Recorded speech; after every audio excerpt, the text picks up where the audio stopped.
ಗುರುಜಿ, ಮಾತುಕತೆಯನ್ನು ಮುಂದುವರಿಸೋಣವೇ? ಖಂಡಿತ. ಈ ದತ್ತಾತ್ರೇಯ ಹರೇ ಕೃಷ್ಣ ಅಂತ ಈ ಒಂದು ದಿನ ಗುರುವಾರ ಸ್ಮರಣೆ ಮಾಡ್ಕೊತಾ ಇದ್ದೀವಿ.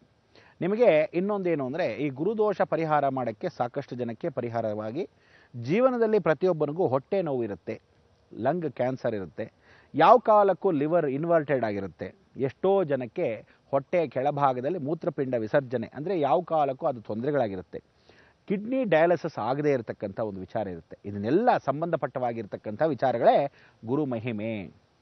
ಗುರುಗಳ ಮಹಿಮೆಯಲ್ಲಿ ಯಾವ ಕಾಲಕ್ಕೂ ಪೂಜೆ ಪುರಸ್ಕಾರಗಳನ್ನು ಮಾಡ್ತಕ್ಕಂಥ ನಾವುಗಳು, ಗುರುವನ್ನು ಸ್ಮರಣೆ ಮಾಡ್ಕೊಳ್ತಕ್ಕಂಥ ನಾವು ಕುಮಾರ ಗುರುವೇ ನಮಃ, ಕೃಷ್ಣ ಗುರುವೇ ನಮಃ, ಎಲ್ಲರನ್ನೂ ಗುರುವಾಗಿ ಕಾಣಬೇಕು ಅಂತ ಹೇಳ್ತೀವಿ. ಶಿರಡಿ ಸಾಯಿಬಾಬಾನಾಗಲಿ ಯಾವುದೇ ಒಂದು ಗುರುಗಳನ್ನಾಗಲಿ ನಾವು ಪ್ರದಕ್ಷಿಣಾಪೂರ್ವಕವಾಗಿ ನಮಸ್ಕಾರ ಮಾಡಬಾರ್ದು. ನಾವುಗಳು ಸ್ವತಃ ಸುತ್ತಿ ಬಂದು ನಮಸ್ಕಾರ ಮಾಡ್ತಕ್ಕಂಥ ಅವಕಾಶವನ್ನು ಇಟ್ಕೊಳ್ಳೇಬಾರ್ದು. ನಮ್ಮಲ್ಲಿ ಕೂತು ನಮಸ್ಕಾರ ಮಾಡ್ಕೋಬೇಕು. ಧ್ಯಾನದಲ್ಲೇ ಗುರು ಸ್ಮರಣೆ ಮಾಡ್ಕೋಬೇಕು. ಅಂದರೆ ನೀವು ಕೂತಾಗ ನಿಮ್ಮ ಮನಸ್ಸನ್ನು ಮಾತ್ರ ಆ ಗುರುಗಳ ಹತ್ರ ಹೋಗಿ ಆ ಸ್ಮರಣೆನ ಮಾಡ್ಕೊಂಡು ಪ್ರದಕ್ಷಿಣೆ ನಿಮ್ಮ ಮನಸ್ಸನ್ನು ಮಾತ್ರ ಆ ಪ್ರದಕ್ಷಿಣೆ ಮಾಡೋ ಥರ ಮಾಡಿ ತದನಂತರ ಬರಬೇಕು. ಅದಕ್ಕೆ ಇದನ್ನು ಗುರು ಔಪಾಸನೆ ಅಂತ ಕರೀತಾರೆ.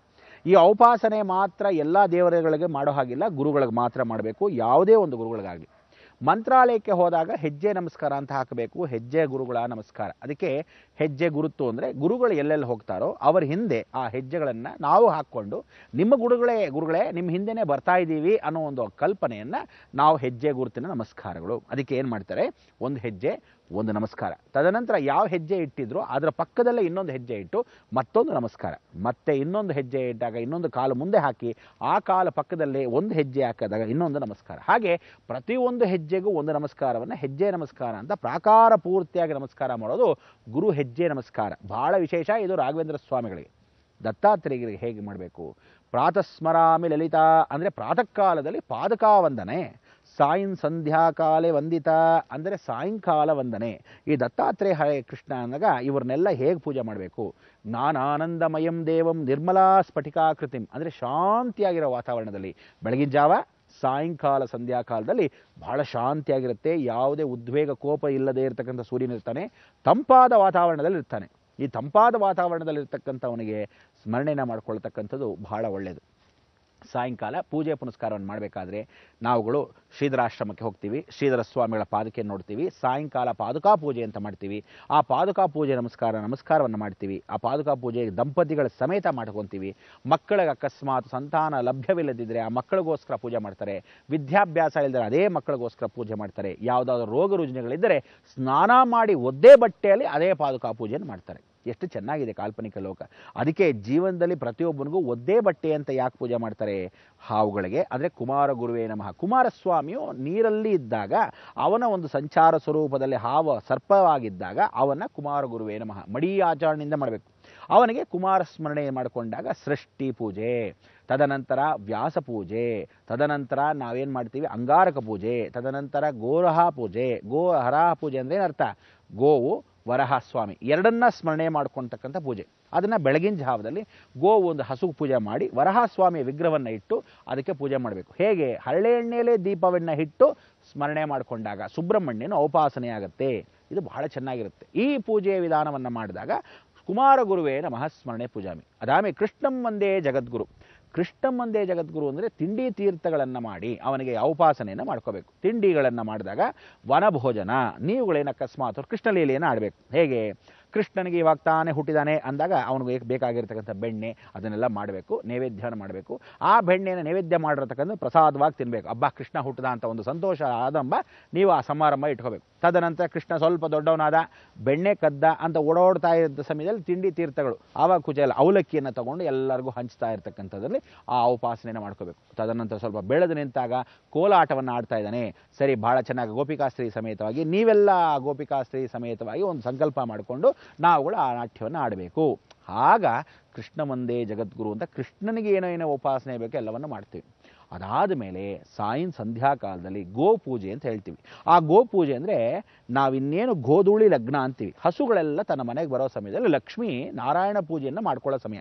ಅವಳಿಗೆ ಆಯಾಸವಾಗಿರುತ್ತೆ, ನಮ್ಮ ಮನೆ ದಾರಿದ್ರ್ಯವನ್ನೆಲ್ಲ ಓಡಿಸಿರ್ತಾಳೆ. ತದನಂತರ ಮನೆಗೆ ವಾಪಸ್ ಬರ್ತಾ ಇರೋ ಸಮಯದಲ್ಲಿ ಅಲ್ಲಿ ಅವಳಿಗೆ ಧೂಳೆಲ್ಲ ನೋಡಿದಾಗ ಕಣ್ಣು ಕಾಣಲ್ಲ. ಯಾಕೆಂದರೆ ಆ ಧೂಳಲ್ಲಿ ಹಸುಗಳ ಜೊತೆಗೆ ಅವಳು ಬರ್ತಾ ಇರೋದ್ರಿಂದ ಕಾಣೋದಿಲ್ಲ.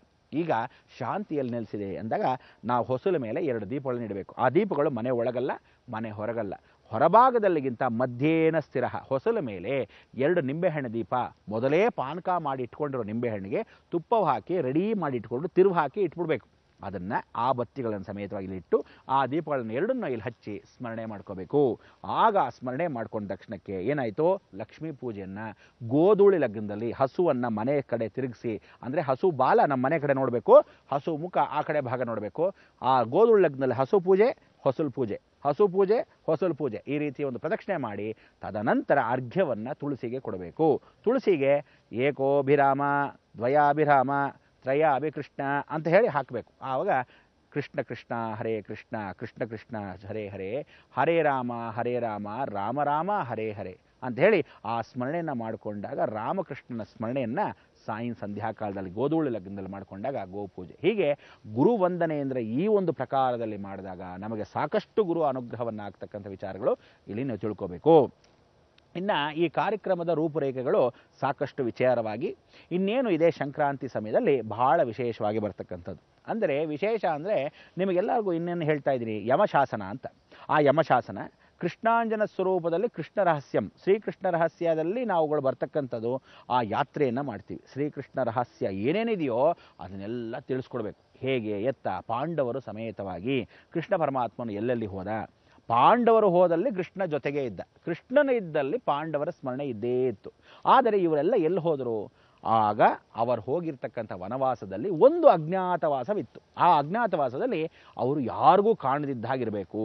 ಅರ್ಜುನ ಎಷ್ಟಿದ್ದ ಗೊತ್ತಾ, 144 ಅಡಿ, ಅಂದರೆ 144 ಫೀಟ್ ಇದ್ದ ಅರ್ಜುನ, ಅಂದರೆ ದ್ವಾದಶಾಭುಕ್ತಿ ಅಂತ. 144 ಫೀಟ್ ಇದ್ದ ಅರ್ಜುನ ಇದ್ದರೆ ಭೀಮ ಹೇಗಿರಬೇಕು, ಅಬ್ಬಬ್ಬಾ ನಕುಲ ಸಹದೇವ ಹೇಗಿರಬೇಕು, ಅರ್ಜುನ ಗಾಂಡೀವ ಸ್ವರೂಪದಲ್ಲಿರ್ತಕ್ಕಂಥವನು, ಅವನ ಅಣ್ಣನಾಗಿರ್ತಕ್ಕಂಥ ಧರ್ಮರಾಯರು ಹೇಗಿರಬೇಕು. ಹೀಗೆ ದೊಡ್ಡ ದೊಡ್ಡ ಆಗಿರ್ತಕ್ಕಂಥ ಈ ದೇಹಗಳು ಬೃಹದಾಕಾರದಲ್ಲಿ ಆ ಕಾಲದಲ್ಲಿ ಇದ್ದಾಗ ozone layer of the earth ಅಂತ ಕರಿತೀವಿ. ಈ ozone layer of the earth ಅಂದರೆ ನೀವೇ ನೋಡ್ಬೋದು, ಸಾಧಾರಣವಾಗಿ ಹಳೆ ಮರಗಳಿತ್ತಲ್ಲ, ಇದು ಭೂಮಿಯ ಗುಣಗಳಲ್ಲಿ 1180 ಫೀಟ್, ಅಂದರೆ 1180 ಫೀಟ್ ದೂರದಲ್ಲಿ 1832 ಫೀಟಲ್ಲಿ ನಾವುಗಳೇನು ಮಾಡ್ತೀವಿ, ದೂರವಾಗಿರ್ತಕ್ಕಂಥ ದಟ್ಟವಾದ ಕಾಡು, ಆ ಥರ ಓಝೋನ್ ಲೇಯರ್ ಅಷ್ಟು ದಪ್ಪ ಆಗಿತ್ತು. ಆಗ ಸೂರ್ಯಕಿರಣಗಳು ಒಳಗೆ ಬೀಳ್ತಾ ಇರಲಿಲ್ಲ. ಮರಗಿಡಗಳು ದೊಡ್ಡದಾಗಿತ್ತು, ಡೈನಾಸರಸ್ ದೊಡ್ಡದಾಗಿತ್ತು, ಬೃಹದಾಕಾರದಲ್ಲಿ ರಾಕ್ಷಸರಿದ್ದರು, ಬೃಹದಾಕಾರದಲ್ಲಿ ಮನುಷ್ಯರಿದ್ದರು. ಇದೆಲ್ಲ ಎಲ್ಲಿ ನಡೀತಿತ್ತು, ದ್ವಾಪರ ಯುಗಕ್ಕೆ, ತ್ರೇತಾಯುಗಕ್ಕೆ, ಅದಾದ ಮೇಲೆ ಅದಕ್ಕಿಂತ ಮೊದಲು ಕೃತಯುಗದಲ್ಲಿ ಬಹಳ ವಿಶೇಷ. ಆಗ್ತಾ ಆಗ್ತಾ ಆಗ್ತಾ ಕಲಿಯುಗದಲ್ಲಿ ಏನಾದ್ವಿ, ಎಲ್ಲ ಕುಬ್ಜವಾಗಿದ್ರು. ಕೃಷ್ಣ ಇದ್ದಿದ್ದೇ 6 ಅಡಿ. ಕೃಷ್ಣ 6 ಅಡಿ ಇದ್ದಾಗ ಎಲ್ಲರೂ ಏನಂತಿದ್ರು, ಇವನು ಏನು ಮಹಾ, ಯಾಕಂದರೆ ಇವರೇ ದೈತ್ಯ ಆಕಾರದಲ್ಲಿದ್ದರು, ಅದಕ್ಕೆ ನಂಬ್ತಾ ಇರಲಿಲ್ಲ ಬಹಳ ಜನ. ಬಿಡು ಪರವಾಗಿಲ್ಲ, ಅವನು ಕೃಷ್ಣ ಮಾತು ಹೇಳ್ತಾನೆ, ಗೊಲ್ಲ ಅವನು, ಹಸು ಕಾಯ್ಕೊಳ್ಳು, ಅವನು ಏನು ನಂಬ್ತೀರಾ ಅನ್ನೋರು. ಯಾವಾಗ ಅವನು ವಿಶ್ವರೂಪವನ್ನು ತೋರಿಸ್ತಾನೆ, ಇಡೀ ನಿಮಗಿಂಥ ಬ್ರಹ್ಮಾಂಡದ ಎಲ್ಲ ಅಡಿಗೆ ನನ್ನಲ್ಲಿ, ನೀವು ಸಾಧಾರಣ ತೃಣಕ್ಕೆ ಸಮಾನ ಅಂದಾಗ, ಆ ಒಂದು ಎತ್ತರ ಗಾತ್ರದಲ್ಲಿ ಅವನು ವಿಶ್ವರೂಪ ತೋರಿಸಿದಾಗ ಬಾ ಪರಮಾತ್ಮ ಅಂತ ಸಾಷ್ಟಾಂಗ ನಮಸ್ಕಾರ ಮಾಡಿದ್ರು ಆ ಕೃಷ್ಣ ಪರಮಾತ್ಮನಿಗೆ. ಎಂಥ ಒಂದು ವೈಶಿಷ್ಟ್ಯತೆ, ಎಂಥ ಒಂದು ಧರ್ಮ. ಅದಕ್ಕೆ ನೀವುಗಳು ಇಂಥ ಒಂದು ಧರ್ಮದಲ್ಲಿರ್ತಕ್ಕಂಥ ಕೃಷ್ಣ ರಹಸ್ಯಗಳನ್ನು ತಿಳ್ಕೋಬೇಕಾದ್ರೆ ಎಲ್ಲೆಲ್ಲಿ ಹೋಗಿದ್ರು, ಆ ಅಜ್ಞಾತವಾಸ ಎಲ್ಲಿ ಗೊತ್ತಾ, ನಮ್ಮೆಲ್ಲರಿಗೂ ಪುಣ್ಯವಾಗಿರ್ತಕ್ಕಂಥ ಈ ದಕ್ಷಿಣ ಭಾರತದಲ್ಲಿ, ಅದು ಸಾಕಷ್ಟು ವಿಶೇಷವಾಗಿ ನಮ್ಮ ಜಿಲ್ಲೆಗಳಲ್ಲಿ, ಅಂದರೆ ಕೋಲಾರ ಜಿಲ್ಲೆ, ಚಿಂತಾಮಣಿ ಜಿಲ್ಲೆ, ಈ ರೀತಿಯಾಗಿ ಸುತ್ತಮುತ್ತಲು ಹೀಗೇ ಬರ್ತಾ ಬಾಗೇಪಲ್ಲಿ, ಕರ್ನಾಟಕದ ಸುತ್ತಮುತ್ತಲು, ಆಂಧ್ರದ ಭಾಗದ ಕೊನೆಯ ಭಾಗ, ಈ ಕಡೆ ಸ್ವಲ್ಪ ಮಟ್ಟಿಗೆ ತಮಿಳ್ ಭಾಗ, ಇದನ್ನೆಲ್ಲ ಸಾಕ್ಷಿ ಯಾರು ಗೊತ್ತಾ, ಕೃಷ್ಣ ಎಲ್ಲಿ ಬಂದು ಹೋದ, ಪಾಂಡವರಲ್ಲಿ ಬಂದರು. ಪಾಂಡವರು ಎಲ್ಲಿ ಬಂದು ಹೋದರು, ಅಲ್ಲಿ ಏನು ಮಾಡ್ದ, ಏಕಲವ್ಯ ಬಂದು ಹೋದ. ಏಕಲವ್ಯ ಎಲ್ಲಿದ್ದ, ಚೋಳರು ಆಳ್ತಾ ಇದ್ರು. ಇದು ಸತ್ಯ. ಆ ಸತ್ಯನೆಲ್ಲ ದೃಶ್ಯವಾಗಿ ನಿಮಗೆ ತೋರ್ಸಕ್ಕೆ ಈ ಕೃಷ್ಣ ರಹಸ್ಯ.